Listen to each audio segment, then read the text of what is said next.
Centre for harmonious living പട്ടാമ്പിക്കടുത്ത് കുമ്പിടിയിലെ സ്വകാര്യ മേഖലയിലുള്ള ഒരു സൈക്കാട്രി ഹോസ്പിറ്റൽ, അങ്ങോട്ടായിരുന്നു ഇന്നത്തെ യാത്ര.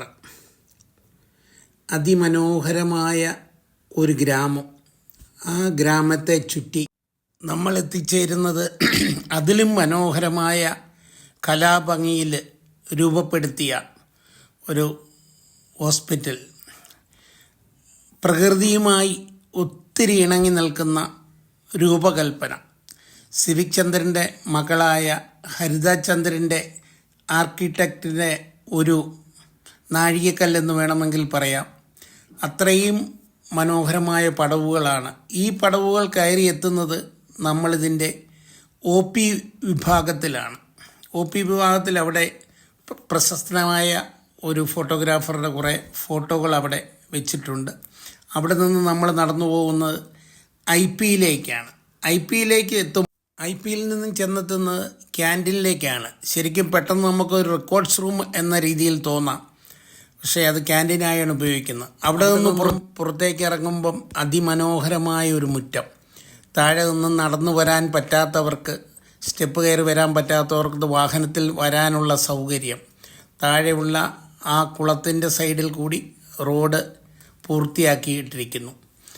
അവിടെ ഏറ്റവും എന്നെ ആകർഷിച്ച കാര്യം വിറകടുപ്പിൽ അന്നത്തെ ഭക്ഷണം പാകപ്പെടുകയാണ്. 2 വലിയ ചരുവങ്ങളിലായി വിറകടുപ്പിൽ.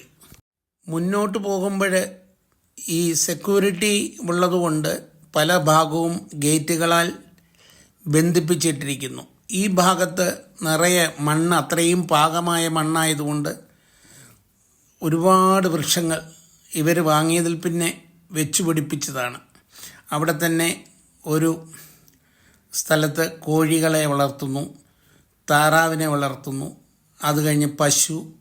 ഇതെല്ലാം നോക്കാനും എല്ലാം മനോഹരമായ സ്ഥലത്തു നിന്ന് നോക്കുമ്പോൾ ഇതാണ് നമ്മൾ മുന്നിൽ കാണുന്നതാണ് IP block, male and female IP block. 50ഓളം രോഗികൾക്ക് ഒരേ സമയം ചികിത്സ തേടാൻ പ്രകൃതിയോടെ ഇണങ്ങിച്ചേർന്ന് നിൽക്കുന്ന ഒരു IP വാർഡ്.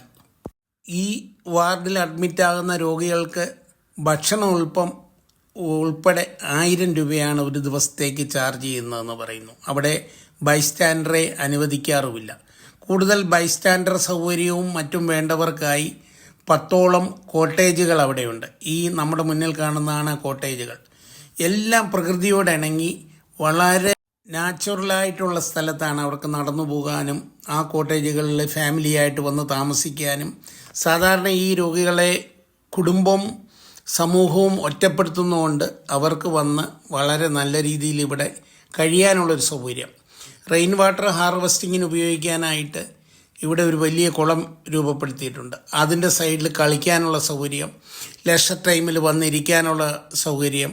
പേഷ്യൻസിനൊക്കെ ആണെങ്കിലും സ്വന്തം കുടുംബാംഗങ്ങളോട് കൂടി വന്നിരിക്കാനും കാറ്റ് കൊള്ളാനും അവരുടെ സ്വകാര്യതകളിലേക്ക് മറ്റാരും ഇടപെടാൻ കഴിയാത്ത രീതിയിൽ ആ കോട്ടേജുകൾ അത്രയും നാച്ചുറലായിട്ടുള്ള സ്ഥലത്ത് ഒരു കാടിൻ്റെ ചെടി പോലും പറിച്ചു കളയുകയോ കട്ട് ചെയ്ത് കളയുകയോ ചെയ്യാതെ പുതിയ വൃക്ഷങ്ങളെമ്പാടും വെച്ചു പിടിപ്പിച്ച് അങ്ങനെയാണ് ആ കോട്ടേജുകൾ സംരക്ഷിച്ചിരിക്കുന്നത്. പക്ഷേ അവിടെ കുക്കിംഗ് ഫെസിലിറ്റി ഇല്ല. എല്ലാവർക്കും ഇവിടെ നിന്ന് ഒരേ ഭക്ഷണമാണ് തയ്യാറാക്കി കൊടുക്കുന്നത്.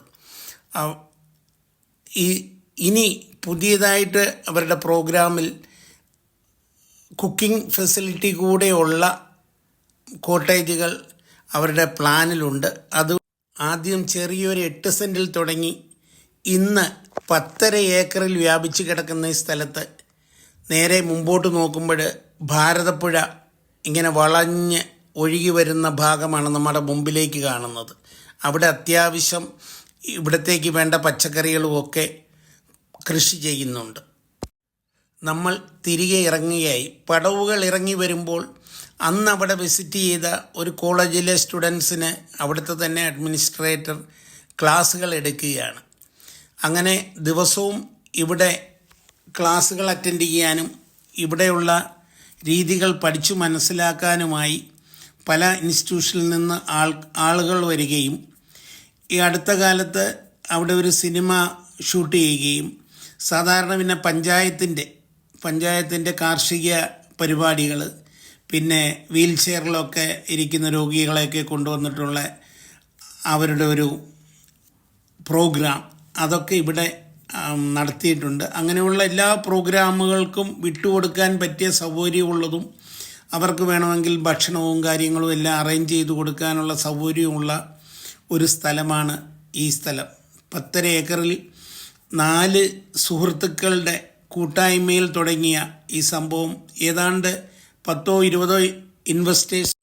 എന്നെ ഒത്തിരി ആകർഷിച്ചത് ഇവിടുത്തെ ശാന്തതയും ഇവിടുത്തെ രൂപകൽപ്പനയുമാണ്. ഒരു സ്ഥലം പോലും വേസ്റ്റാക്കാതെ, ഒരു ചെടി പോലും പിഴുത് കളയാതെ അത്ര മനോഹരമായി ആ ഏരിയകൾ മൊത്തം കൃത്യമായി ആവശ്യത്തിലധികം ജീവനക്കാരെ വെച്ച് പുതിയ ചെടികൾ വെച്ച് ഉണ്ടാക്കിയ രൂപകൽപ്പനയുടെ മുകളിൽ വളർന്നു കിടക്കുന്ന ഈ ചെടി കണ്ടാൽ നമുക്ക് മനസ്സിലാവും അവരെത്രമാത്രം പ്രകൃതിയെ അംഗീകരിക്കുന്നു എന്നുള്ളത്. പ്രത്യേകിച്ച് പാലക്കാട് ജില്ലയിലെ ഈ ചൂട് കൂടിയ സ്ഥലത്ത് ശരിക്കും ഇതൊരു അനുഗ്രഹമാണ് ഈ ചെടി വളർന്ന് ഇതിലേക്ക് കിടക്കുന്നത്. ആ വളരെ മനോഹരമായ കുളത്തിൻ്റെ അടുത്തേക്ക് വീണ്ടും ഞാൻ പോയി. എത്ര എടുത്തിട്ടും മതി വരാത്തൊരു സ്ഥലം. ആ നേരെ കാണുന്ന ബിൽഡിങ്ങാണ് ഇവരുടെ വീണ്ടും വരണമെന്ന ആഗ്രഹത്തോടെ വിട പറയാനാവാത്ത സൗഹൃദവും പേറി നിങ്ങളുടെ സ്വന്തം നൗഷാദിക്ക.